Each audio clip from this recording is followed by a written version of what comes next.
Bismillahir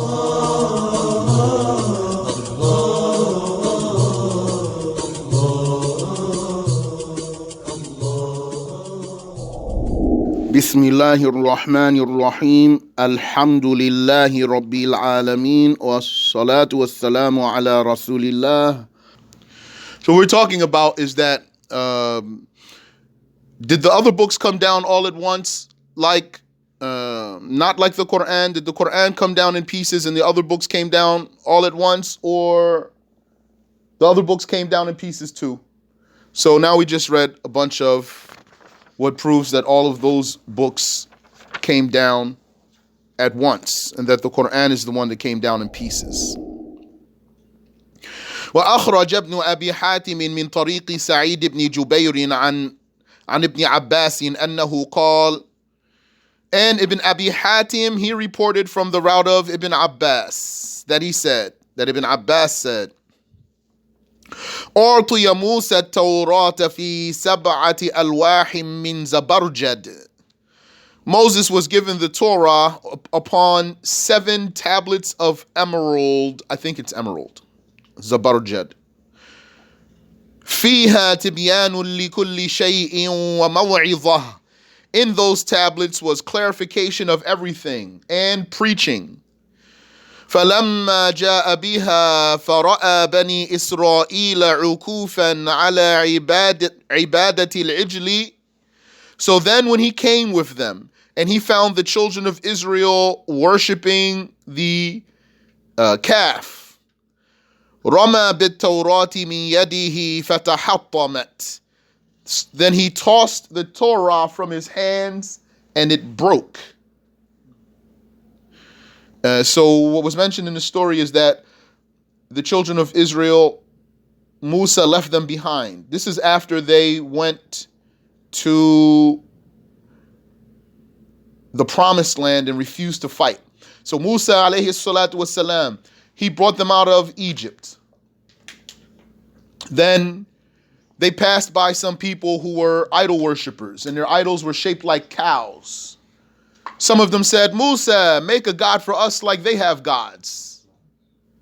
So then Musa scolded them and he taught them.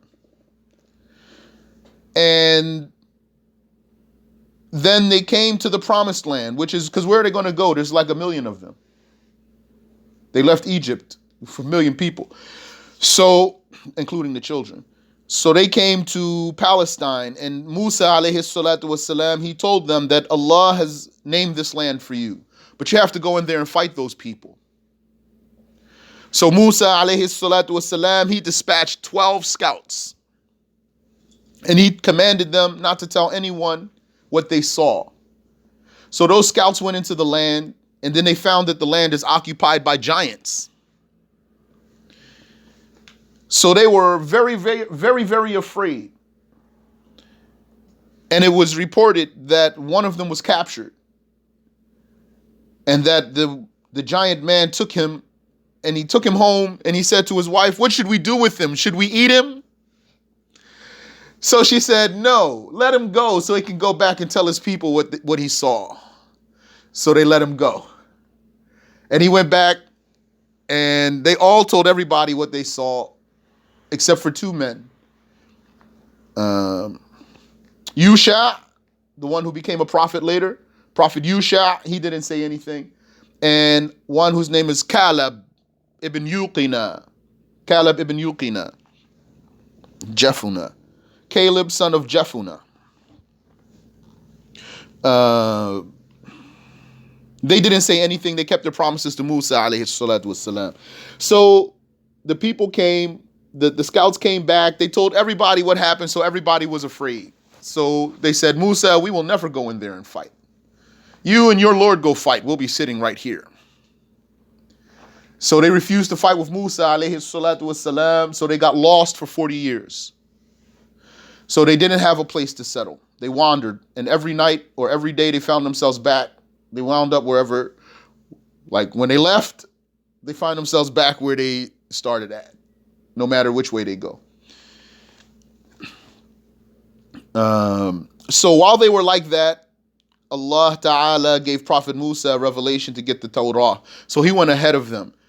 and he went to go get the revelation. He fasted for 40 days, and he went to go get the revelation. And that's when he asked Allah to enable him to see Allah, and Allah did not grant him that. And then the mountain crumbled. If you remember the story, the mountain crumbled before his eyes because the mountain saw Allah. When the mountain saw Allah, it crumbled. And when Musa saw the mountain crumble, he fainted. Musa said, "My Lord, let me see you." So Allah revealed to him, "Look at the mountain. If it sees me and stays together, then you will see me." So he looked at the mountain and it crumbled. So that means that the mountain saw Allah and it could not stay together. So it crumbled because it could not bear what it saw. And then Musa fainted. And he woke up. He took the tablets that were revealed to him, and Allah revealed to him, "Your people have committed shirk." So he rushed back to them. And then he found them worshiping the calf. And then he talked to the people, and he talked to his brother, then he talked to Musa Samiri. Then after that was all taken care of, he told them, "Now take these tablets, take this Torah." And then they didn't want to take it. So the angel pulled out the mountain and hung it over their heads. And then they were told, take the tablets or this mountain will be dropped upon you. So they said, "Okay, we take it." And then they were told, "Prostrate." So then they prostrated on the side of their face so they could look up out of fear. This Musa Samiri is the one that Jibril brought food to. Is the one Jibril did what? Brought food to him when he was young. I don't know what did Jibril do for him, but he did something for him. What I heard from Sheikh Samir, he said Jibril raised him. Yeah, that's what I heard. Raised him. Yeah. Okay.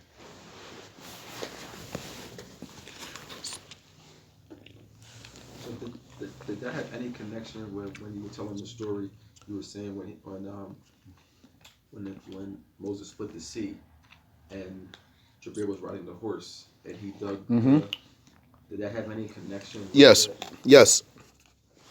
Because when they were crossing the sea, Jibril was with them on a horse, and Musa Samiri was with them. So he saw where Jibril's horse's foot stepped, so he took some of that dirt and he kept it. Then when Musa went away to get the revelation, he told the people to contribute their gold. They had a lot of gold because, according to some, after the Pharaoh died, they went back to Egypt and took their stuff and then came back again. Some said so. So they had a lot of gold. So when Musa was absent, alayhi salatu wassalam, this man, Musa Samiri, he told the people, "Contribute your gold." So they all put their gold and they put it and formed it into a cow. And then he brought it out for them. I don't know if he had some kind of stage or platform, I don't know. And then when it was presented to them, then he took that stuff and he threw it in the cow's mouth.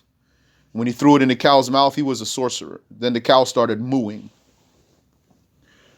And then he told them, "This is your God and the God of Musa." But Musa forgot his Lord and he went looking for him. And he had people with him too, Musa Samiri. So that's how they misguided a lot of the children of Israel. And then Musa came back and he found them worshiping the idol. Alayhi salatu wassalam.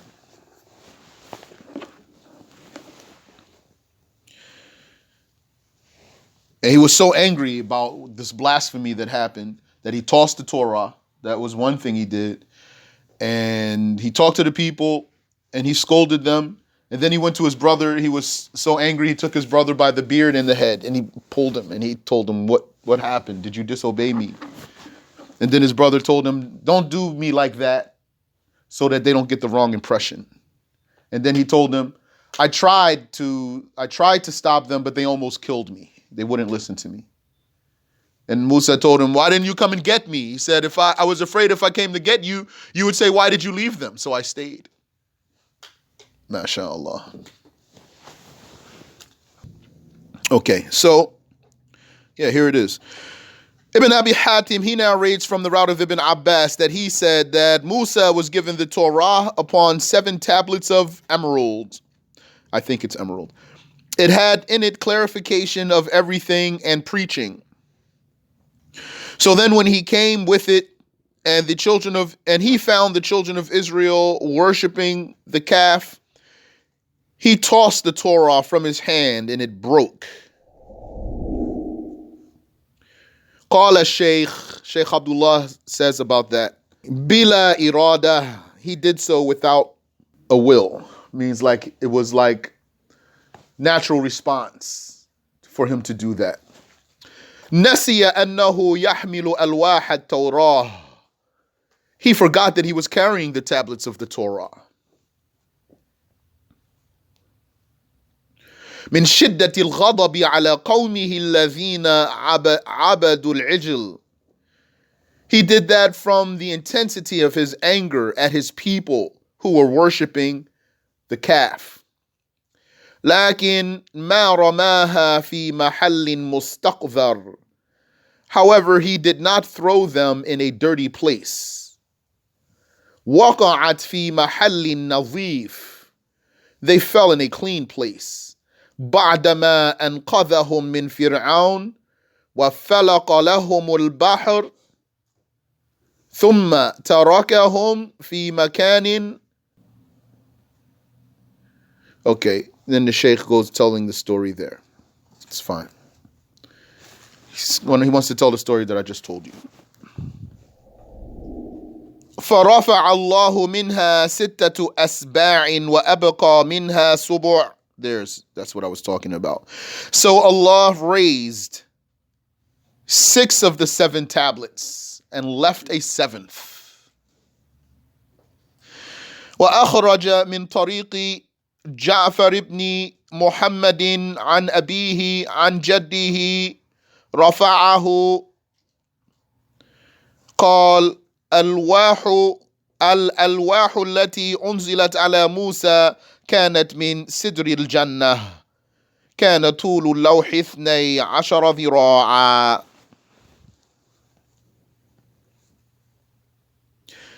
And Ibn Abi Hatim also produced from the route of Ja'far ibn Muhammad from his father, from his grandfather, who raises it up as a hadith of the Prophet sallallahu alaihi wasallam, saying the tablets that were revealed to Musa were upon or were made of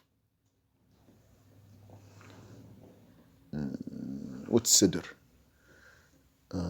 Lotus. That's how they usually translate. They say Sidratul Muntaha is the lotus tree, they say.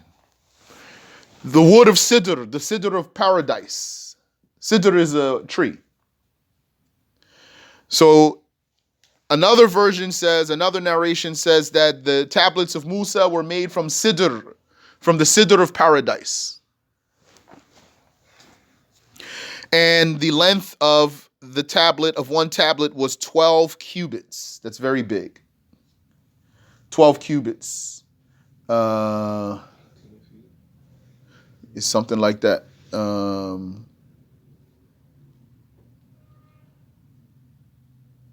That's like 20 feet, isn't it? 18? One cubit is approximately a foot and a half. Yeah, mashallah. He was carrying all of those. He was carrying all those tablets with his own hands.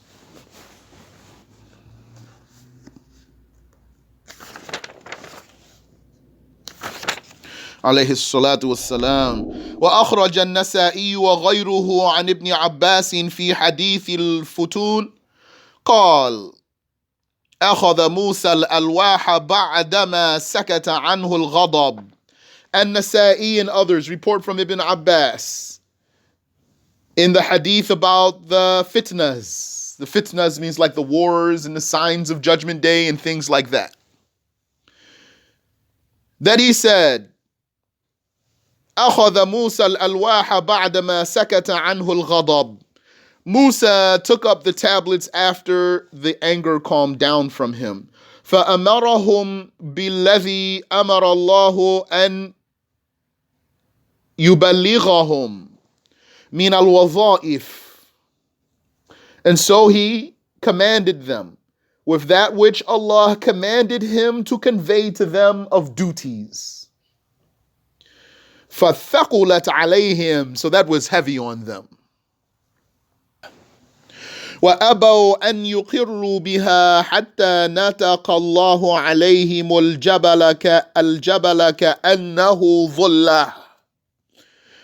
So they refused to settle on it until Allah pulled out the mountain. Means he told the angel to pull out the mountain, as if it was dhulla. Dhulla might be like a canopy or something that gives you shade. So it was over their heads like a cloud. وَدَنَا مِنْهُمْ, and it came close to them, حَتَّى خَافُوا أَنْ يَقَعَ عَلَيْهِمْ, until they were afraid that it was going to fall upon them. فَأَقَرُّوا بِهَا, so they took it, they accepted it. وأخرج ابن أبي حاتم عن ثابت بن الحجاج أنه قال, and Ibn Abi Hatim, he reported from Thabit ibn al-Hajjaj that he said, جاءتهم التوراة جملة واحدة. The Torah came to them all at once. فكبر عليهم, and that was difficult for them. فأبوا أن يأخذوها حتى ظلل الله عليهم الجبل. So they refused to take it until Allah made the mountain be carried over their heads.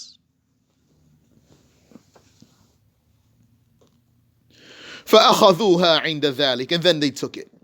فهذه آثار صحيحة. As-Siyuti says these are authentic reports. صريحة في إنزال التوراة جملة. They are explicit in that the Torah was revealed all at once. ويؤخذ من الأثر الأخير منها حكمة أخرى لإنزال القرآن مفرقا. And taken from the last report is another wisdom behind the Qur'an being revealed in pieces. فَإِنَّهُ أَدْعَى إِلَى قَبُولِهِ إِذَا نَزَلَ عَلَى التَّدْرِيجِ. For it is easier to accept it if it comes in pieces.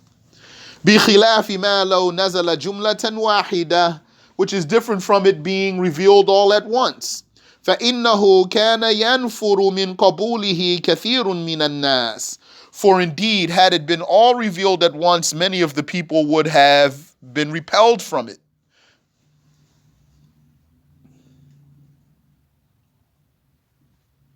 لِكَثْرَةِ مَا فِيهِ مِنَ الْفَرَائِضِ وَالْمَنَاهِي. Because of the abundance of what is in it of obligations and prohibitions.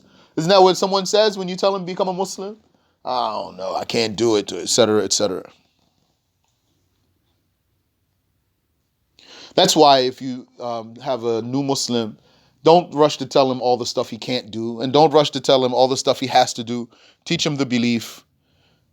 Make sure he believe good, understand that Allah is God, that Muhammad is his prophet, that Islam is the correct religion, and then be easy with him after that. And he says a lot of people need time to get strong. You can't go and tell them that's haram too, and that's haram, and that's haram too. وَيُوضِحُ ذَلِكَ مَا أَخْرَجَهُ الْبُخَارِيُّ عَنْ عَائِشَةَ. And what clarifies that is what Al-Bukhari reported from Aisha. أنها قالت, that she said, إنما نزل أول ما نزل منه سورة من المفصل فيها ذكر الجنة والنار. She said the first of what was revealed of the Qur'an was a surah among the mufassal surahs, mentioning paradise and hell. حتى إذا ثاب الناس إلى الإسلام نزل الحلال والحرام.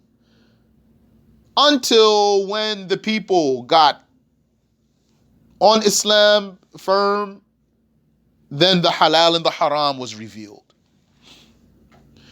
وَلَوْ نَزَلَ أَوَّلُ شَيْءٍ لَا تَشْرَبُوا الْخَمْرَ لَقَالُوا لَا نَدَعُ الْخَمْرَ أَبَدًا.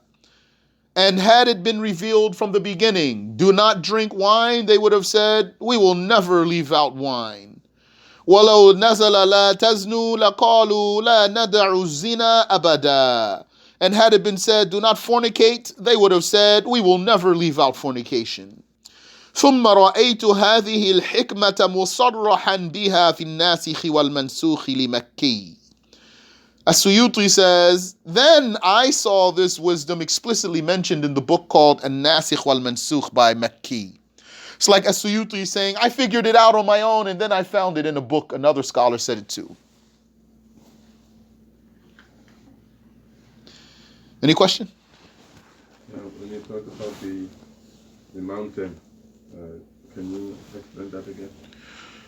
Yes. So, Prophet Musa alayhi salatu wasalam, he commanded the children of Israel to take the tablets of the Torah, to accept the Torah. They said, well, if its orders and prohibitions are easy, then we'll take it. He said, no, you have to take it with no condition. They said, spread it out for us. So he spread it out for them, and then they looked at it, and they kept going back and forth because they didn't want to take it. Then when they were hesitant about taking it, Allah commanded the angel to pull a mountain out and to take that mountain and hold it over their heads. So there was a mountain over their heads like a cloud. And they were in the shade of that mountain and they were afraid it was going to fall on them. Then while they were like that, Musa told them, accept this Torah or this mountain will be dropped upon you. So they said, we accept it. And then he told them, prostrate. So they fell in prostration on one side of their face because they were so afraid that they wanted to look up and see the mountain over them. Ameen. Yeah. What happened to the other 6 tablets that were raised? I don't know.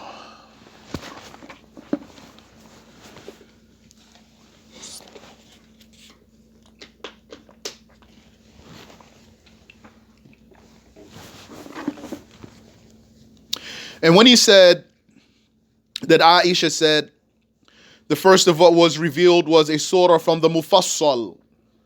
The surahs of the Qur'an are broken into groups. So now I don't remember, but maybe will come. It's in here. So there's a group of surahs called the Mufassal surahs. So you have Al-Tiwal, you have the long surahs, that's their name, Al-Tiwal. So those are Baqarah, Al-Imran, and Nisa. I don't know if also after that, Al-A'raf, I'm not sure. Then you have some that are called Al-Mufassal. You have some that are called Al-Hawamim. Those are the surahs that start with Hamim. So I don't remember now what's the Mufassal, but that's what it means that she's saying. She said, the first of what was revealed, meaning to the Arabs, this is in Mecca, the Arabs who are idol worshippers, they don't believe in prophethood and things like that, was a surah from the Mufassal, not sure which one. It has in it the mentioning of paradise and hell. Then after that, Allah revealed the halal and the haram. Sheikh Samir told us once when he was explaining, Iqra bismi rabbika alladhi khalaq. خَلَقَ الْإِنسَانَ مِنْ عَلَقٍ. He created the human being from alaq. This is among the first revelation, right? The first 5 ayahs that came to Muhammad sallallahu alayhi wasallam. He said Allah revealed that the human was created from the alaq, that's the blood clot. In this ayah, not that he was created from soil, not that he was created from Adam. He said because at that time the Arabs were not believing yet. So he gave them something they're familiar with. So he told them that the human was created from that blood clot. It means they weren't ready yet for that. So, mashallah.